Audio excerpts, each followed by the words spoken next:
Olá pessoal, estamos de volta com mais um breve vídeo de recortes, né, da psicanálise.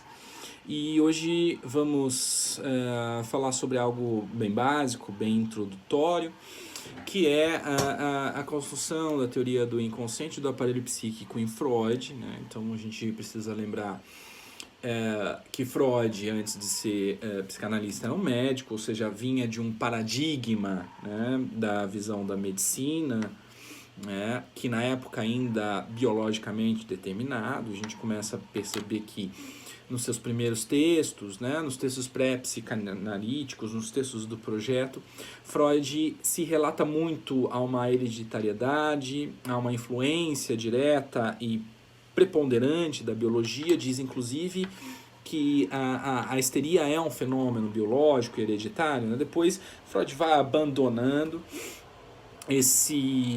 essa posição, né?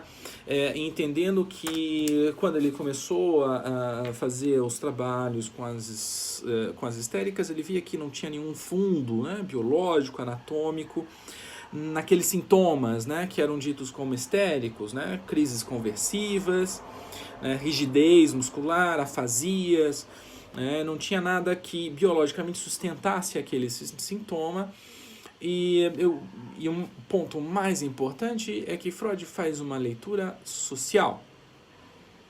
O que isso quer dizer? Né? Ele começa a entender que naquelas mulheres, né, naquelas histéricas, havia algo, né, de uma outra ordem, de uma outra instância, que não podia ser falado, né, mas que se apresentava no corpo e era ordem de algo da moral, da repressão violenta, dura. Olha que interessante, né? Freud fazendo uma leitura social, né, na qual as mulheres não podiam gozar, desejar, ter posições, né, de destaque na sociedade, na vida, na família.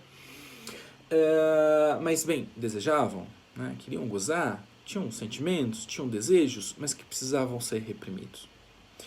Precisavam ser colocados debaixo do tapete, não podiam ser falados, né? E isso aparecia em forma de sintoma, e sintomas no corpo. O corpo emoldurava os sintomas. O corpo trazia de volta aquilo que tinha que ser reprimido, que não podia ser falado. O sintoma aparecia no lugar daquilo que não podia ser falado. Olha que ponto importante. O sintoma aparece no lugar daquilo que não pode ser falado. E Freud começa a trabalhar pela linguagem, pela fala. Né? Inicialmente, Freud começa a entender que havia um lugar, né, um lugar ali que estavam todos esses conteúdos, né, esses traumas, essas experiências, e que se ele acessasse, se ele chegasse até esse lugar, né, ele conseguiria resolver isso. Então ele tenta isso por substâncias, ele tenta isso por hipnose, né, e ele descobre que a hipnose não acessa o inconsciente, né, uma pré-consciência. Na hipnose ainda há um juízo moral, uma repressão muito forte.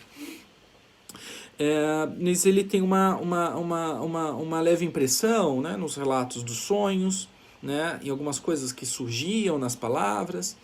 Ele entende algo muito interessante, né? Não é o sujeito que acessa o inconsciente, é o inconsciente que acessa o sujeito, como sonhos, sintomas, xistes, ato falho, né? Tudo isso se tornam ferramentas, né, na qual o inconsciente acessa o sujeito, diz, comunica, fala por linhas tortas, fala metaforicamente, ou seja, diz uma coisa querendo dizer outra.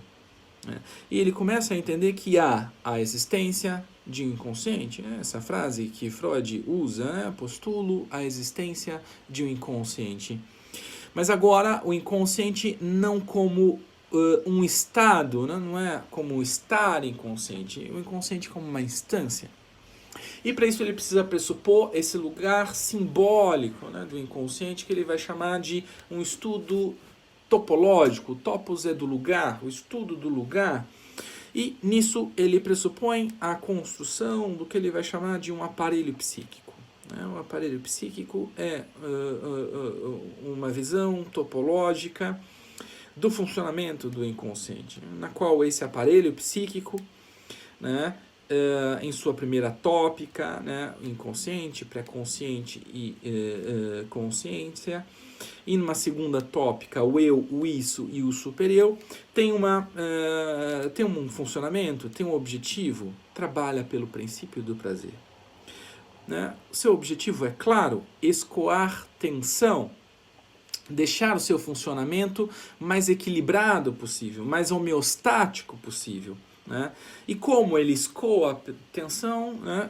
Elegendo objetos, né? Para destinar, né? essa tensão, né? Para objetivar, e depois vai construir aí o conceito de pulsão, né? Na qual se destina essa tensão, objetivando, né? Colocando e apontando para objetos. Então, esse princípio do prazer vai buscar o prazer e a evitação da dor. Quando a gente fala a busca do prazer, é a busca de uma sensação homeostática, uma sensação de equilíbrio, que, gente, vamos ser sinceros, né? É complicado numa sociedade. Nós temos desafios, nós temos intempéries, nós temos altos e baixos, a vida é alto e baixo, né? E quando a gente fala de um aparelho psíquico que busca trabalhar no seu nível mínimo possível, nós estamos falando de uma busca, né, ao inorgânico, que é muito próximo da morte, ou seja, a pulsão escoa, visando, né, o inorgânico, né, buscando algo muito próximo dessa não vida, né? Ou seja, a vida em si como esse conjunto de contingências, de experiências positivas e negativas que excita o nosso aparelho psíquico, na qual ele não quer, né? Ele se nega, ele quer funcionar no nível mais baixo possível. Por isso nós trocamos, né, o que nós vamos chamar esse princípio do prazer por um princípio da realidade, com restrições, com normas, com leis, né? O princípio do prazer, que é o gozo agora, que é a satisfação agora.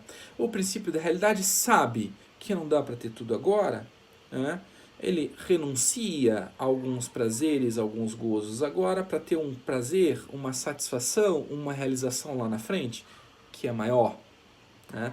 Por isso é uma questão econômica, né? O princípio do prazer te paga na hora, mas é o princípio da realidade que te remunera melhor.